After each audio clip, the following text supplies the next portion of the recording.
মুশফিক মুমিনুলের আজকে কোনো তাড়া ছিল না। আমরা তো টেস্ট ম্যাচে আরাম-আয়েশে বসে প্রেস বক্সে ম্যাচটা কাভার করব, একটু চা খাবো, তারা ব্যাটিং করবে, এই ভাবনা নিয়েই এসেছে। কিন্তু এখন তারা তো আমাদেরকে সমালোচনা করার বা যা ঘটছে তা তুলে ধরার জন্য আমাদেরকে আসলে তাড়া দিচ্ছে।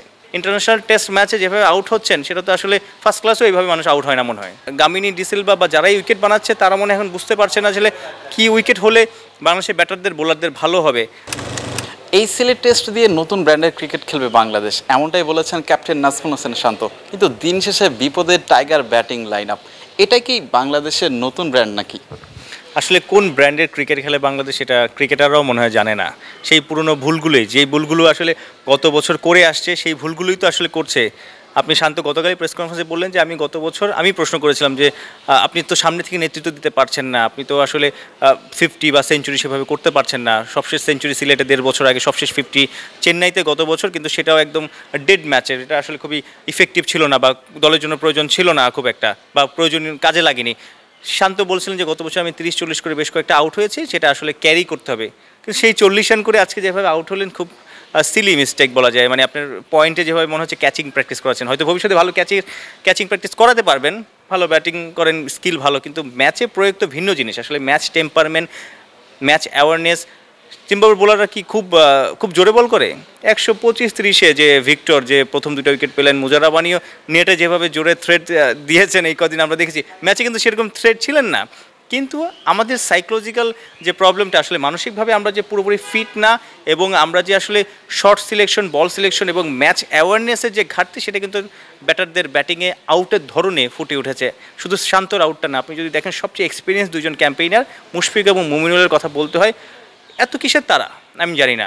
মানে তারা স্পিনার, এই যে ওয়েলিংটন মাসাকাজার মতো এরকম স্পিনার খুব যে কোয়ালিটি তাও না, মানে খুবই মিডিওকার বা বিলো অ্যাভারেজ এরকম বাহাতি স্পিনার কিন্তু বাংলাদেশের নেটে, বাংলাদেশের ঘরোয়া ক্রিকেটে কয়েকশো আছে। আপনি হিসাব করে দেখেন, ভুল বলছি না, সব জায়গাতে বাহাতি স্পিনার এই টাইপেরই বল ফেলে খেলে। মুশফিক সারাদিন বা মুমিনুল সারাদিন এই টাইপের বোলার এগেনস্টে কিন্তু প্র্যাকটিস করে নিজেদের ব্যাটিংয়ের শান দেয়। অথচ এই ধরনের বোলার আপনি টেস্টে অলরেডি 3-4টা উইকেট পড়ে গেছে, একটু হলেও চাপিয়ে আছে, আপনি এই সময় আপনার অভিজ্ঞতার কাজে লাগাবেন। আপনি এই সময় জোর করে স্লগ সুইপ বা সুইপের মতো করে শর্ট মিড উইকেটে ফিল্ডার আছে, আপনি ক্যাচ তুলে দিয়ে আউট হবেন। এইটা তো আসলে মেনে নেওয়া কঠিন। আসলে এত বছর ক্রিকেট খেলেও যদি এইভাবে আউট হয়, এইভাবে আউটের ধরন থাকে। ওই যে শান্ত গতকাল বললেন যে আমাদের টেস্ট সংস্কৃতি নিয়ে এখনও কথা বলতে হয়, এত বছরও 25 বছরও আমাদের ফার্স্ট ক্লাস ক্রিকেট নিয়ে কথা বলতে হয়, ফার্স্ট ক্লাসের সাথে ইন্টারন্যাশনাল ক্রিকেটের এত ফারাক। বাট ফারাক তো থাকবেই, আলোচনা তো হবেই, কারণ আপনারা ইন্টারন্যাশনাল ক্রিকেটার, আপনারা যেভাবে ইন্টারন্যাশনাল টেস্ট ম্যাচে যেভাবে আউট হচ্ছেন, সেটা তো আসলে ফার্স্ট ক্লাসেও এইভাবে মানুষ আউট হয় না মনে হয়। আমরা আসলে অনেক আগেই দেখেছি যে বাংলাদেশ দল ক্যাম্প শুরু করেছে, ইনফ্যাক্ট 7 দিন আগে কমপক্ষে তারা ক্যাম্প শুরু করেছে। আপনার কাছে কি মনে হয় যে সাদা বল থেকে যখন লাল বলে খেলবে বাংলাদেশ, একটা প্রস্তুতি ম্যাচ খুব দরকার ছিল? না, আধুনিক ক্রিকেটে আসলে প্রস্তুতি ম্যাচ হচ্ছে না বা খুব যে জরুরি এটা কেউই বলছে না, কারণ এখন আসলে খুব দ্রুত গিয়ার চেঞ্জ করতে হয়, খুব দ্রুত ফরম্যাট সুইচ করতে হয়। আপনি বাংলাদেশ প্রস্তুতি ম্যাচ খেলেন, জিম্বাবুয়ে কিন্তু প্রস্তুতি ম্যাচ খেলেনি। সো এটা আসলে খুব বেশি প্রয়োজন আধুনিক ক্রিকেটে, সেটা আমি বলছি না, কারণ এখন শুধু বাংলাদেশ না, কেউই কিন্তু খেলে না। কিন্তু আপনি প্রস্তুতি ম্যাচ খেলে, ধরুন প্রস্তুতি ম্যাচে মুশফিক বা মুমিনুল 100 মারতো ধরলাম, বা 50 মারতো, এইভাবে যদি আউট হয় তাহলে প্রস্তুতি ম্যাচ খেলার না খেলার কোনো পার্থক্য তো দেখি না।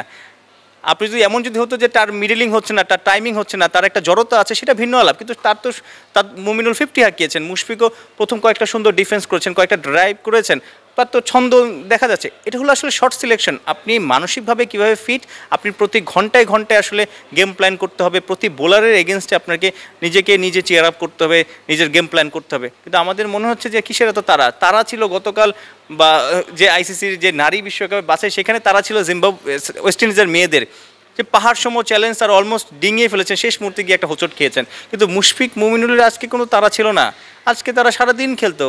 আমরা তো টেস্ট ম্যাচে আরাম-আয়েশে বসে প্রেস বক্সে ম্যাচটা কাভার করব, একটু চা খাবো, তারা ব্যাটিং করবে, এই ভাবনা নিয়েই এসেছে। কিন্তু এখন তারা তো আমাদেরকে মানে আরও সমালোচনা করার বা যা ঘটছে তা তুলে ধরার জন্য আমাদেরকে আসলে তারা দিচ্ছে।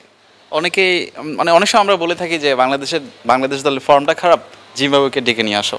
আজকে যেটা মনে হচ্ছে যে জিম্বাবুয়ের বিপক্ষে খেলছে নাকি অন্য কোনো শক্তিশালী প্রতিপক্ষের বিপক্ষে খেলছে, বিশেষ করে টপ অর্ডারদের নিয়ে বরাবরই প্রশ্ন হয়, এবং তারা নিয়মিতভাবে আসলে কলাপস করছে। জিম্বাবুয়ে টেস্ট খেলে কত দল? 12 দল। বাংলাদেশ আছে 9-এ, এরপর মনে হয় আয়ারল্যান্ড, আফগানিস্তান এবং জিম্বাবুয়ে, অর্থাৎ একদম নিচের সারির সেরা দল জিম্বাবুয়ে, যারা আইসিসির যে টেস্ট চ্যাম্পিয়নশিপ সেই প্রক্রিয়া তো নেই, সেই সাইকেলও তারা ম্যাচ পায় না। বাংলাদেশ কিন্তু সবশেষ আইসিসি সাইকেলে 4টা টেস্ট জিতেছে, পাকিস্তানের সাথে 2টো, নিউজিল্যান্ডের সাথে ঘরের মাঠে 1টা, ওয়েস্ট ইন্ডিজের সাথে অ্যাওয়েতে 1টা, বিশাল অ্যাচিভমেন্ট নো ডাউট। কিন্তু ঘরের মাঠে সবশেষ 5 টেস্টে বাংলাদেশ জিততে পারছে না, সেটার একটা ব্যাক অফ দ্য মাইন্ডে মনে হয় কাজ করে, তাদের কাজ করছে যে আমরা মনে হয় ঘরের মাঠেই এখন অতিথি হয়ে গেছি, আমরাও কিছু বুঝতে পারছি না, আমার হাতের তালুটা রেখা মনে হয় পাল্টে গেছে বা এলোমেলো হয়ে গেছে, আমি তো বুঝতে পারছি না কোন রাস্তা দিয়ে আমি আগাবো, মানে হাতের তালুটাই মনে হয় এখন অচেনা। গামিনী ডিসিলভা বা যারাই উইকেট বানাচ্ছে তারা মনে এখন বুঝতে পারছে না আসলে কী উইকেট হলে বাংলাদেশের ব্যাটারদের বোলারদের ভালো হবে।